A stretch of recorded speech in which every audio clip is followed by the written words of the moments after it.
coming up next. I hit rock bottom. I reached out for help. I actually called my father, of all people. I said, Dad, I'm drowning. Help. Emotionally drowning. And he said, come live with your mom and I. So I went back to the nest. And then a few years later, I began seeing a therapist to basically rewire myself. I went to home for the nest, like I was brought back to the nest, and I could begin rewiring myself. Welcome to Faith Over Addiction podcast, where the chains of fixing and striving are broken and joy is rediscovered in Christ. You are here because you know there's more for you, a life beyond addiction's chaos, rooted in God's peace and promises. This is the place where Christian women like you learn to release the weight of fixing and striving and instead lean into God's strength to create a home filled with love, grace, and hope. She is clothed with strength and dignity. Proverbs 31:25. That's you. You may not feel like it yet, but you are stronger than you know. And God has so much more for you than carrying someone else's addiction. Here, we'll uncover how to set healthy boundaries with love and a little humor. Find resilience and grace in the messy moments of life. Celebrate small victories and embrace joy like never before. Lean into God's promises for restoration and strength because He's not done with your story or your loved ones. This is your invitation to rise up, embrace your worth in God's kingdom, and take back what's been stolen by addiction, your peace, your joy, your future. Your faith is the foundation, and your boundaries are the bridge, and God's truth is your guide. I'm Tanya Gioia, your host and fellow traveler on this journey through the chaos of addiction. I'm here to cheer you on, equip you with tools that work, and share the truth that's changed my life. The joy of the Lord is your strength. Nehemiah 8:10. Together, we'll uncover how to create safe, loving space for healing, starting with your own heart and home. By setting boundaries, trusting God's plan, and embracing His truth, you can reclaim your joy, your peace, and your family's future. Then you will be able to stand firm for your family and legacy as a kingdom daughter, a woman who can laugh at the days to come, knowing her identity is secure in Christ. So grab a cup of coffee or tea and get comfortable. Let's walk this journey together. We're about to take back what's been stolen, create a safe, healing space for you and your family, and rediscover the joy God has waiting for you.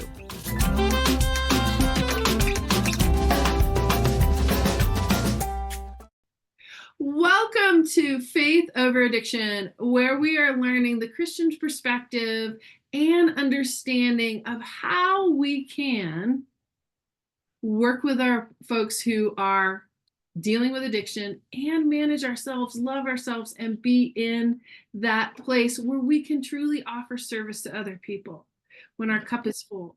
So I have Jonathon Aslay with me today. I am so excited to hear more about what you've got, and tell me more about who you are and your journey to get where you are. Okay. Well, thank you for having me on. I'm really excited. I'm actually excited to have this conversation. So I'll try to do the Cliff Note version. I'm a dating and relationship coach specializing in midlife, which I say is after baby making years and before retirement. And my predominant audience is women, partially because women tend to go seek more relationship advice than men. Men just want to know how to meet women. Women want to try to figure out how men operate, is something that I've observed. To tell you the story, I mean, really quickly, I went through a divorce almost 20 years ago, found myself out in the dating marketplace. And through much of my interactions with women through online dating, I found I had a knack for helping women. I made friends with women, excuse me, and then I had a knack for helping them decipher men and help them improve their dating profiles. That's how I kind of got started. But what I eventually learned is that the dating and relationship conversations triggers the number one emotional health wound I believe most humans are faced with is, I'm not good enough, I'm not lovable, I'm not likable. And Mm-hmm. so nothing triggers this stuff like relationships and dating. So I'm a catalyst for human beings doing personal development, self help, spiritual work, and therapy to love themselves so they can enter into a relationship from a more sovereign, confident place versus the codependent place we often, or um, throughout history, both men and women, but most importantly, women have been conditioned so much from a biological and instinctual perspective, needing a relationship to validate themselves. And I'm an encourager of individual empowerment. Oh, Jonathan, you are so needed inside and outside of the relationship, right? So when a person is trying to support someone dealing with addiction, so that Yeah. person has gone to numbing out or not having their emotions or whatever they're doing, whether it be husband, child, parent, they lose themselves, they lose confidence, they lose worth, they lose identity. How do Yeah. you begin to help women look at their worth again when they've pretty much abandoned themselves? It's a great question, and I'm not sure I even have the most definitive answer in this particular case. And well, maybe I should give a little bit of my backstory because this might help illustrate this. So I went in 2008. I lost my high-end corporate job. I was going through a divorce and I got wiped out in the market crash of 2008. So Oh, just oh. to give you some context of my identity was shattered. Mm-hmm. And what was interesting was um, I was addicted to drugs and alcohol to numb Mm-hmm. the pain. I was Mm-hmm. also addicted to online dating as a way it was almost a form of therapy for me. Like talking, that's why, I mean, it's the irony is I took my pain and created a profession out of it. Um, but it was through all of those interactions with women, I was actually just continually numbing my pain. And I reached a point where I went to bed wishing I didn't wake up. Now, mind you, I Mm-hmm. had two small children at the time. I had responsibilities. I had I had family and friends, but I just was in so much pain. What was interesting also was a lot of women saw they saw the, they saw the light inside of me to Mm-hmm. some degree from a dating perspective. I was being enabled by them. Um, and which from my perspective was great. There's people giving me love, but I had no capacity to give love back. I had zero capacity to give love back. And as I said, I went to bed wishing I didn't wake up. And I actually reached a point in my life where I asked for help. Mm-hmm. And I'm answering your question from a different vantage point because You I was are, the but you're giving a guy. great answer. You're really Yeah, good. I was the guy that oftentimes women would accept. They would see my light and say, I know I'm dating this guy that's a train wreck, but I see your light. Right. But it wasn't in their best interest. And I actually I had enough self-awareness where I would have the short-term experience of the pleasure that came out of it, but I had enough wherewithal to end it quickly. Most guys will sadly spend so much time using a woman unintentionally, mind you. I don't believe it's intentionally, but they'll use up all of their gifts. Mm. So let's put that in a box for a second. I want to say, the gifts that those women came to me, I had enough wherewithal to end it before they got deeply attached. Okay. Coming back to my experience, I hit rock bottom. I reached out for help. I actually called my father, of all people. I said, Dad, I'm drowning. Help. Right. Emotionally drowning. And he said, come live with your mom and I. So I went back to the nest. Yeah. And then the movie The Secret came out. And there was I started to watch videos from Wayne Dyer and Tony Robbins. And I, Mhm. and I started to immerse myself with Abraham Hicks and Joe Dispenza and all of these, people out there that was personal development, self-help, and spiritual work. And then a few years later, I began seeing a therapist to basically wire myself. I went to home for the nest, like I was brought back to the nest and I could begin rewiring myself. But I had to do that on my own. Why I'm Mm-hmm. saying this for any woman who's watching this and you go, you're his savior. You can't save him. He has to do it on his own outside of a relationship. I needed to do that work outside of a relationship to heal. Now, a lot of women, I still, along the way, I was still actively dating. I was also through, you know, through, um, I was going to say osmosis, becoming the dating coach I am today. But I had to do it on my own. I still was dating as a form of therapy. Mm. It was unbeknownst to them.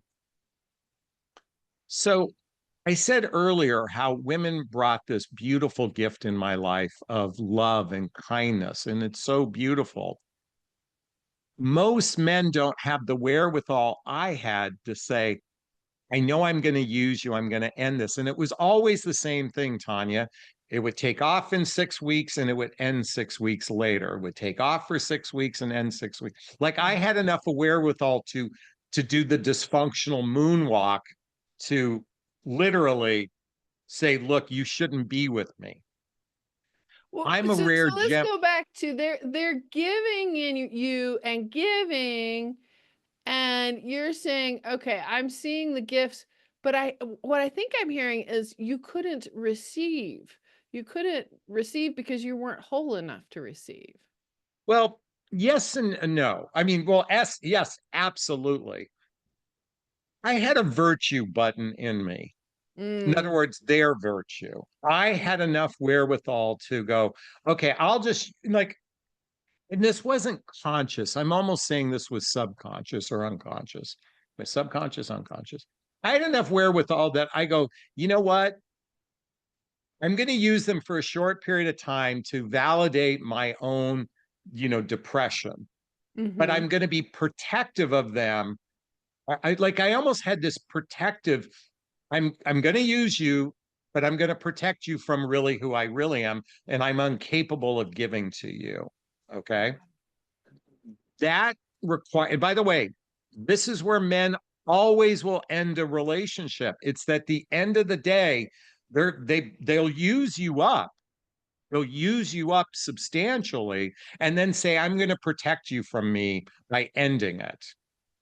All Again, right. I did it. So wait, you've got to I unpack that again, No, because I this get is it. By the way, this is kind of a very convoluted. I've explored this, but this isn't an absolute. So I just want to say this. This isn't no, across the board for everybody. but it fits with some of what we've seen as far as marriages ending when the person gets sober, because either they can't go back to where she is either controlling or overgiving, or she's a fixer and now she's lost her job because he's sober, and he said, I'm not willing to lose me again to stay in relationship with you.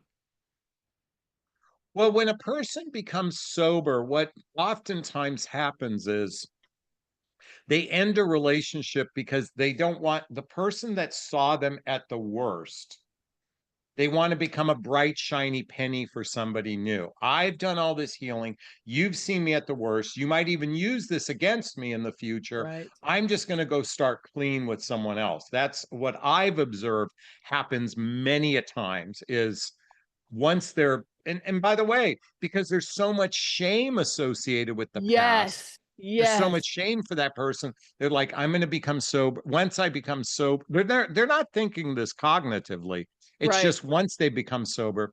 Where I was kind of going in before is I had a very short term mating strategy. It was very short lived. So I would end it as soon as it start because I was protecting them like I think my subconscious was like, look, I know I'm a mess, so I'm going to end it before you get too attached. And you can go find somebody who is better for you. I've heard that before, No, but no, let's by go the way, but I was still going to the next person, this went on for years. until you got into therapy. Let's drop back to the sobriety. I love that take on it. I want to go start new because I can't handle the past history.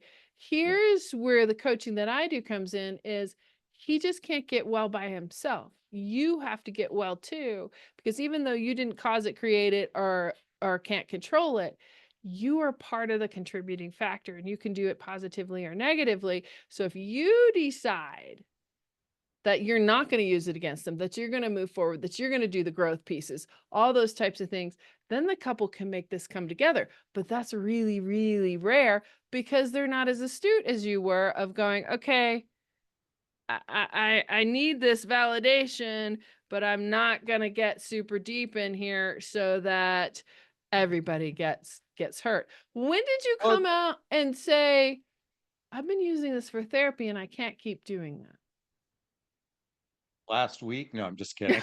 I just Because wanted to it make is that. very validating when somebody's Well, to interested in some you and wants to hear degree, your and story. by the way, I jokingly said that, but I'm just saying I'm constantly evolving. I mean, I sometimes look at my behavior just even a few weeks ago, I'm scratching my head because I'm constantly evolving. So, with that said, um, when the challenge you have is oftentimes, particularly the women, they're in this relationship with this unhealthy, insecure, attached Mhm. relationship. And they have this belief that that's the only person that will make them feel good. Okay. Because Mhm. on some level, they're driven by their shadow, and their shadow is fueling, in other words, the pain that's there's a pain that is causing a woman or man to choose an unhealthy person. Okay. Amen to that. So there's Yes. a pain, and the pain is almost fueling it. We're almost addicted to the pain, and we Absolutely. have this person fueling it. Okay. Um, and there's this belief that there's nobody else out there that can fuel the pain the way this person is. The law of attraction community looks at it from a place of abundance.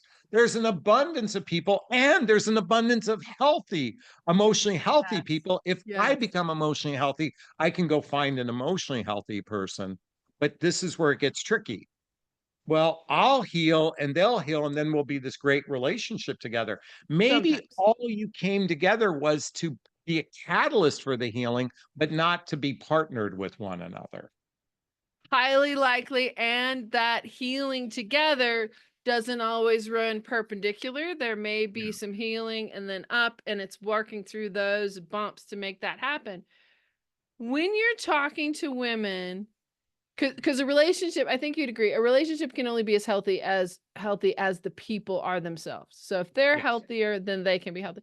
When you're talking to women who are looking for that healthy relationship, especially if they have trauma wounds, they've been in unhealthy relationships, how do you help them look for that person who is healthy?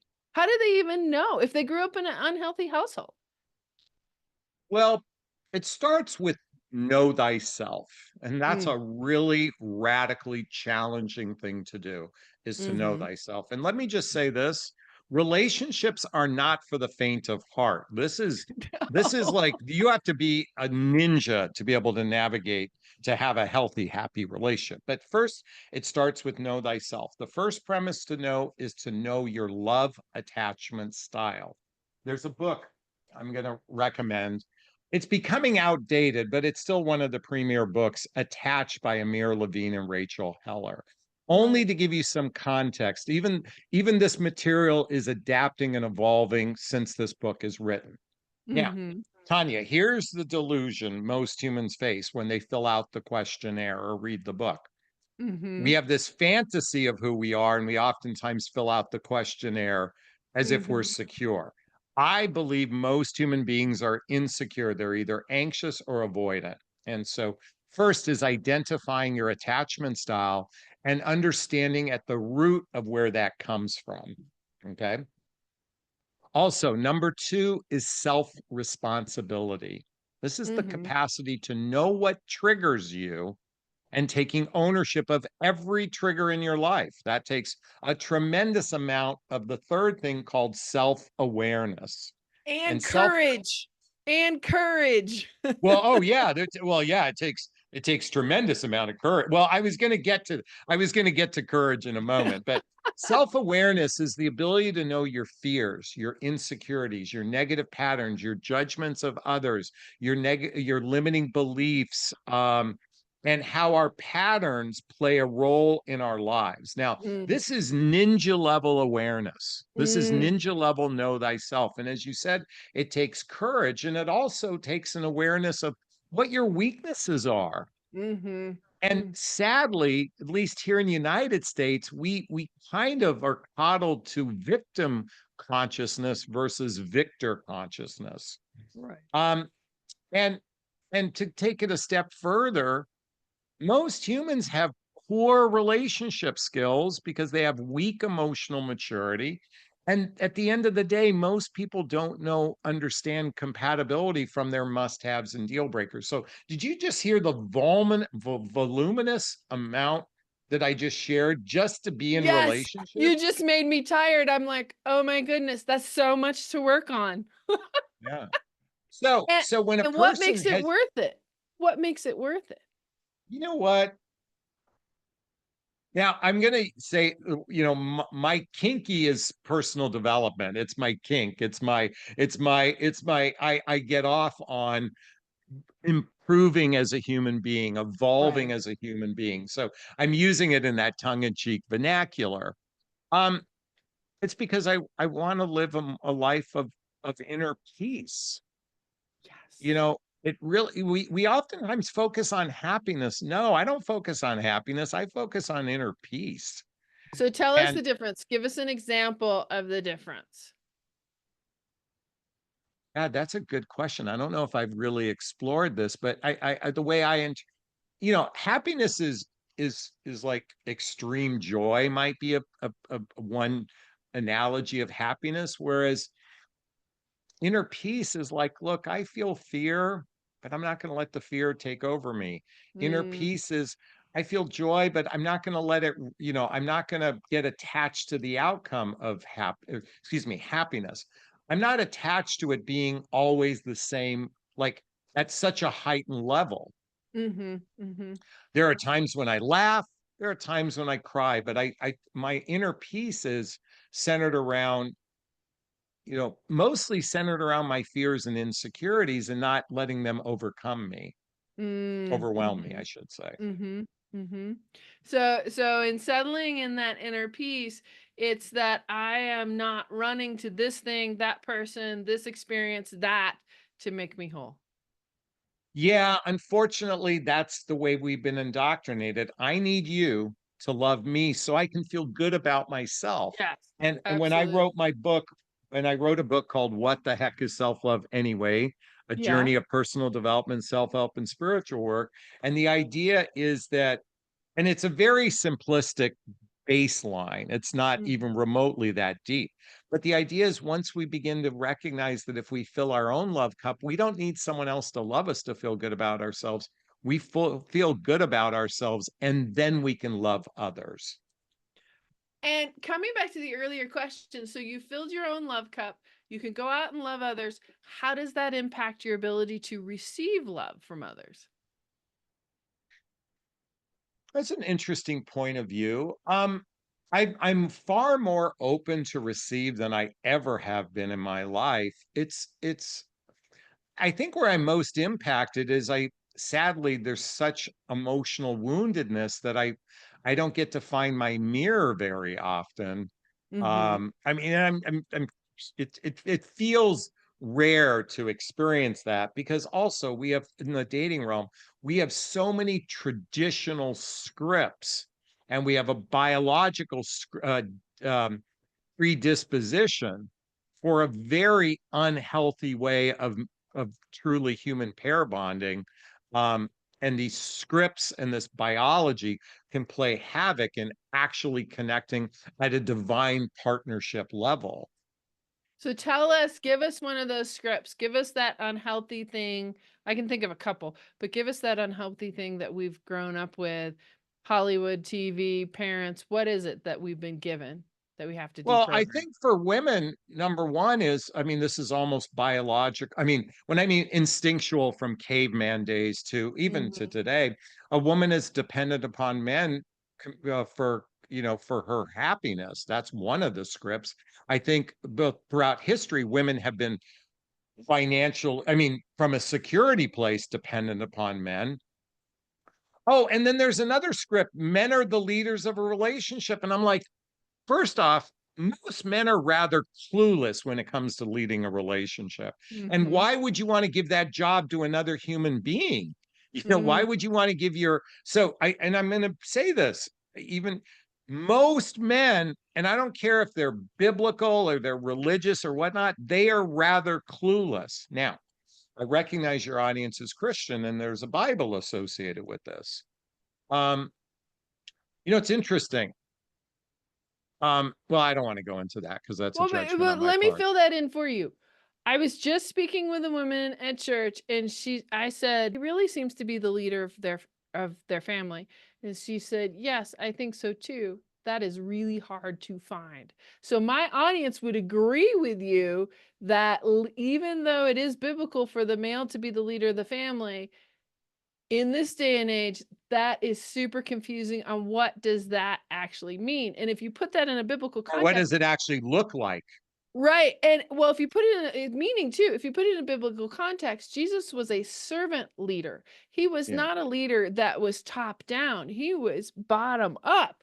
So to find Yes. a man who is that aware to be a servant leader, I think we're just confirming your point that is. Well, and I want to address something when I say this. It's important to recognize that I said earlier my audience is midlife, which I say is after baby making years before retirement. Roughly 75% of singles over 45 years old in the dating marketplace are divorced. Okay. Mhm. So with divorce comes the unraveling of the tapestry of your life with another human being. And it is a traumatic experience to go through divorce. And coming back to some of our traditional scripts, many men have been financially wounded through this experience that they're very reluctant going forward to be that provider protector narrative that's Yes. out there because they've been wounded by it and they haven't done any healing from the ending of the marriage, oftentimes blaming the other person for the ending without taking any ownership of their part in the ending. So again, you see how these scripts and beliefs can play havoc because when I say men are rather clueless, here's the tricky part. And the Bible doesn't address this. They don't address divorced people. They address 20-year-olds. It's about making babies and raising a family. That's the predominant narrative is making babies and raising a family.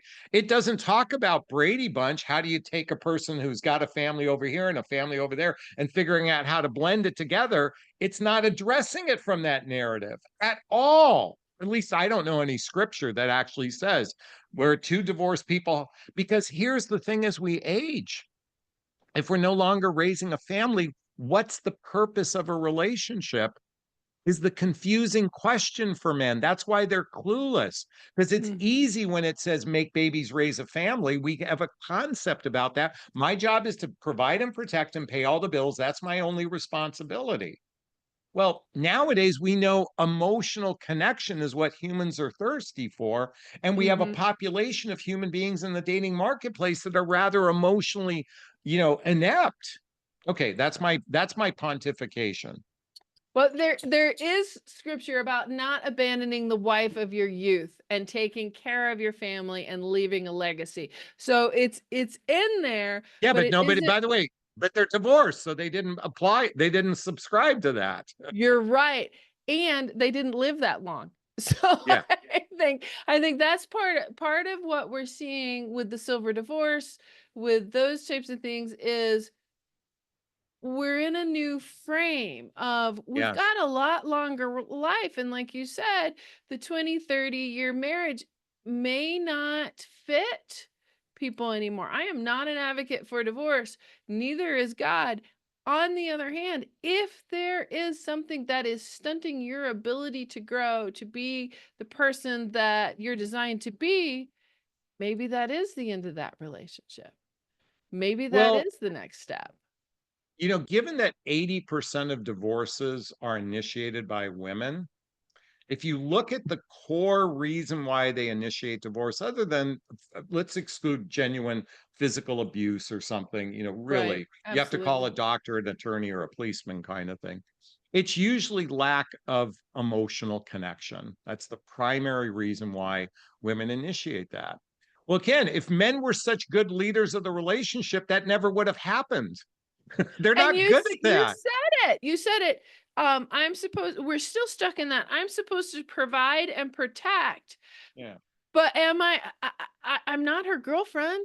I can never be her girlfriend. How do I come up? I can see where I'm raising two young men. They're very confused on how do I come up to that level? What is it I'm supposed to connect with? What does that look like? Well, There's we're no script for that. we're in a new evolution, and that evolution is emotional awareness. Mm. We are just at the tipping point. It's going to take hundreds, if not thousands, of years for humanity to evolve at a more conscious level from a relationship perspective.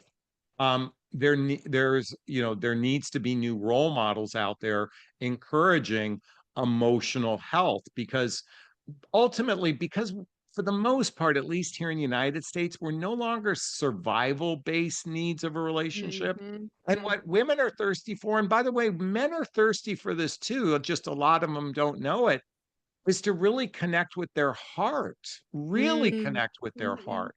And again, Mhm. the script is so much hyper focused on providing and protecting that they're not nurturing their own heart and nurturing the relationship from an emotional perspective. Mhm. Um, that's what I've observed. And again, no disrespect to the from the Bible. It's just I don't believe it addresses it the way we are evolved today, because people are, as you say, living longer and so forth. There needs to be a reboot in my mind from an emotional perspective. This just popped into my head. When you come at this from a performance love perspective, and he's saying, I provided, I protected, you've had a house, you've got children, you've got what you need. Now you're asking me for something that, one, I don't necessarily know how to do. And two, Yeah. I'm not even sure I want to do it because I really don't know what you're asking me for. I can see how the performance love, where he says, I've done what I saw done, I've done what my dad did, and now I don't know what to do. How do Well, you you know what? talk to women I'm going to about say to that? men though, that's a cop out. It's a cop out to say, you know what? You can actually go to couples therapy. You can go to couples workshops.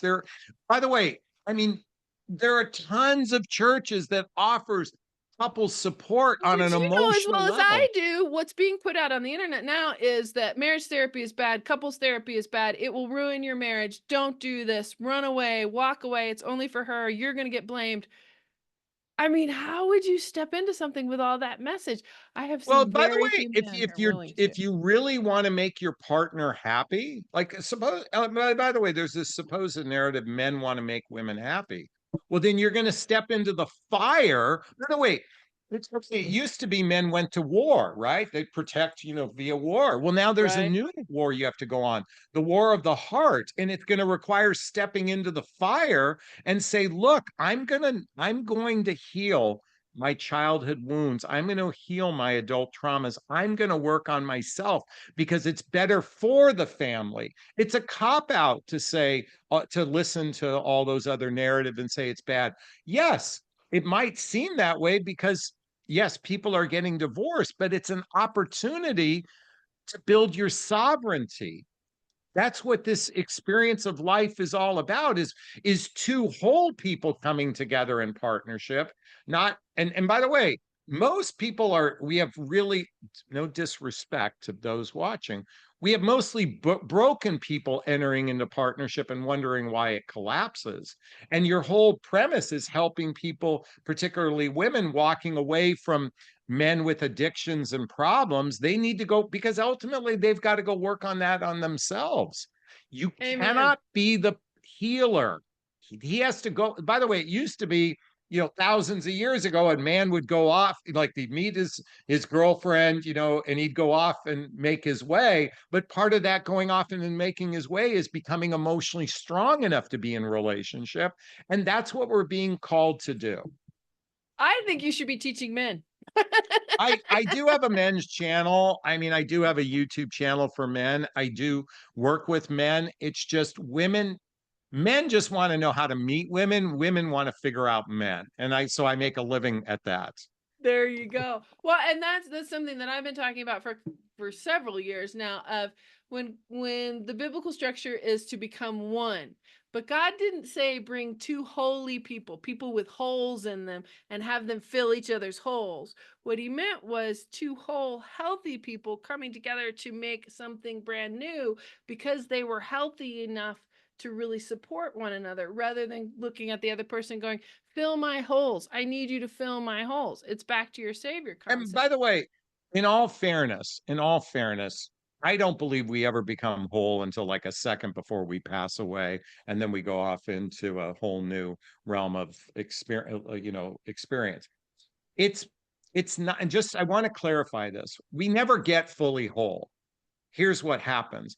When a person is working on themselves, when they're filling their love cup, when they're actually continually working on improving themselves, and two people do it together, they can actually help each other, because they're both Build. coming at it from a place of there's the ground underneath them is solid for the most part. Okay.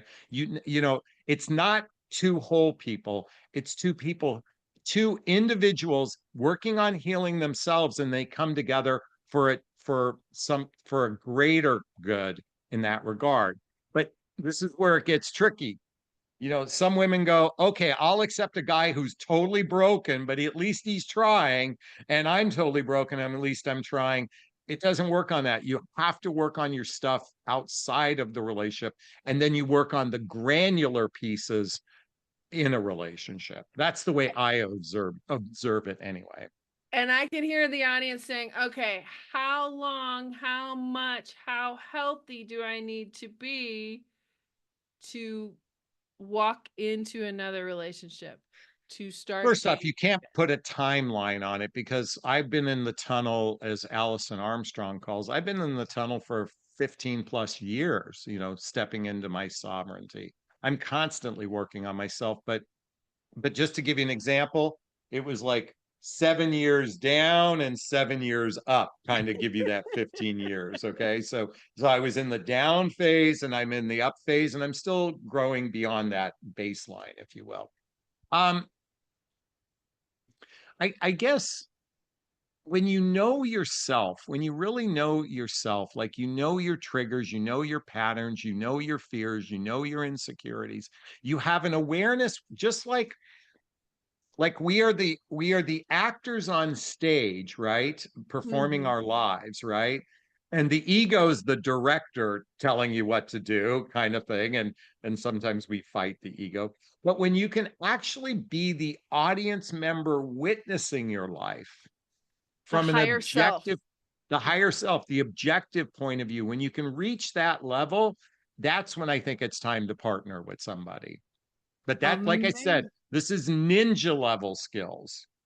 So you mentioned Alison Armstrong, who I absolutely adore, and you've talked about sovereignty a couple times. Yeah. Tell us more about that sovereign, that king state, that a man is really more ready for a solid relationship in. What does he look Love like? this question. So, first and foremost, they are crystal clear that they want a life partner.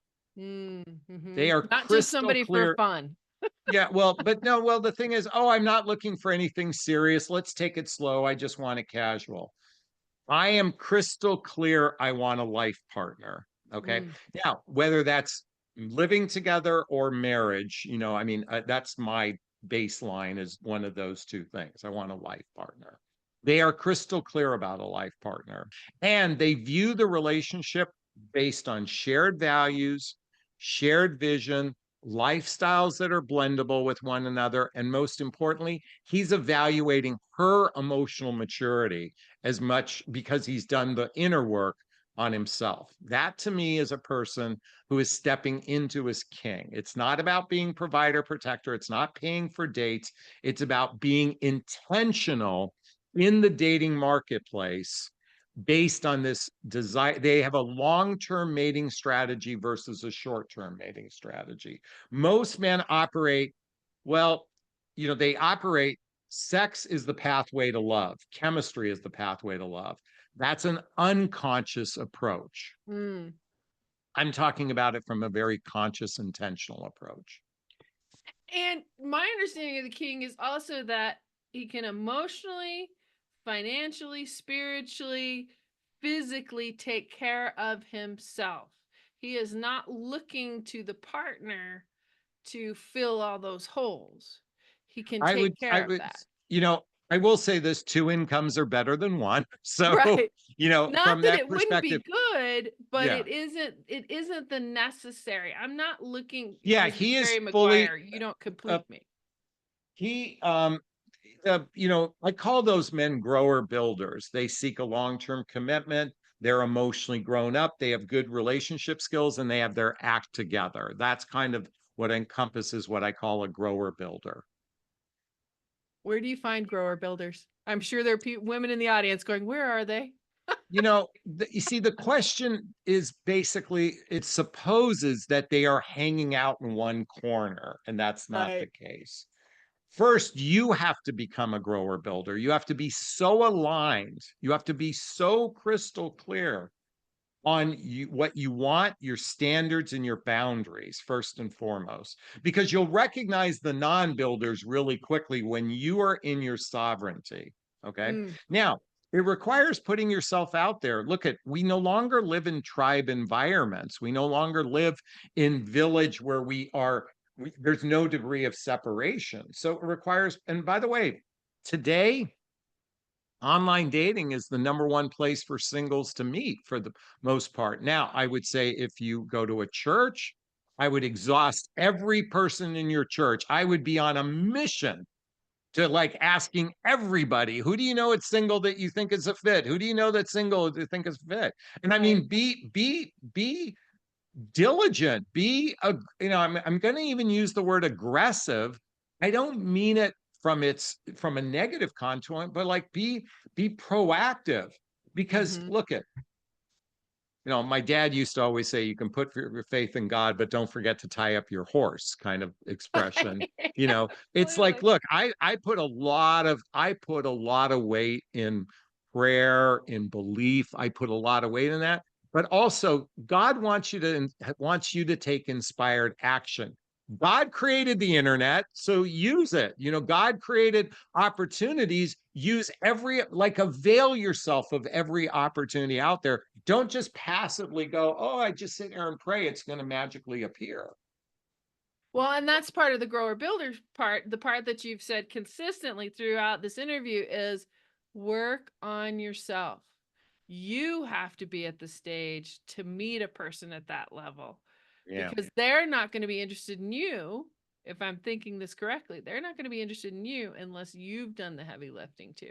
Amen to that. Well, for those who are listening in the audience, what is one thing they can start looking at today as they are moving towards their grower builder, taking sovereignty over their lives? I would come back to the book Attached. If they are not familiar with their love attachment style, understanding how we attach to people from an unhealthy perspective is a great place to start, in my opinion. I recommend everybody have a daily practice of personal development, self-help, and spiritual work. And I don't mean just yoga and meditation. I mean really digging in the nooks and crannies, really identifying every fear you have, and maybe finding out where the root cause of that fear is and start working on it. Maybe working with a therapist. I mean, we it's, by the way, I recognize most human beings have to just focus on survival. It's not this journey of life is not easy. But if you have the time, redirect that time you might be spending on Facebook and redirect it to self. Fabulous. Jonathon, where can they find your book, your website, and if they're interested in working directly with you, where can they find information about you? Well, first off, Tanya, thank you for allowing me to share. This actually ended up surprising me. You're a great interviewer, so thank you. So my name is listed here, Jonathon Aslay, last name spelled Aslay. You can put it in Google. You can find my YouTube channel. I am a little unconventional. I'm not very Christian, okay? I'm a little bit more spiritual, but not religious, just a heads up. You can go to my website that's listed by my name. You can go type in my name to go to Amazon to get my book, What the Heck is Self-Love Anyway? You can find me on social media. I'm on every outlet. Just all you do is plug in my name into YouTube, into Google. Well, Jonathon, thank you for coming on. This is great wisdom. I really appreciate you answering the tough questions, and I look forward to talking with you some more. Likewise. Thank you, Tanya.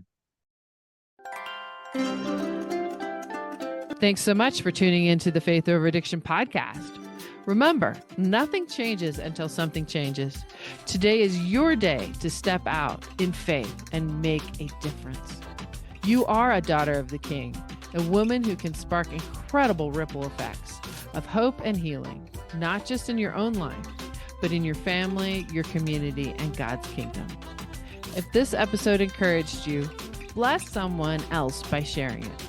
Send it to a friend who needs a little hope, or post it on Instagram and tag me. I'd love to hear what resonated most with you. And hey, if you're ready to reclaim your God-given identity and create a safe, loving space for yourself and those you care about, let's talk. Book a quick call with me today, and I'd love to hear your story and help you take the next step.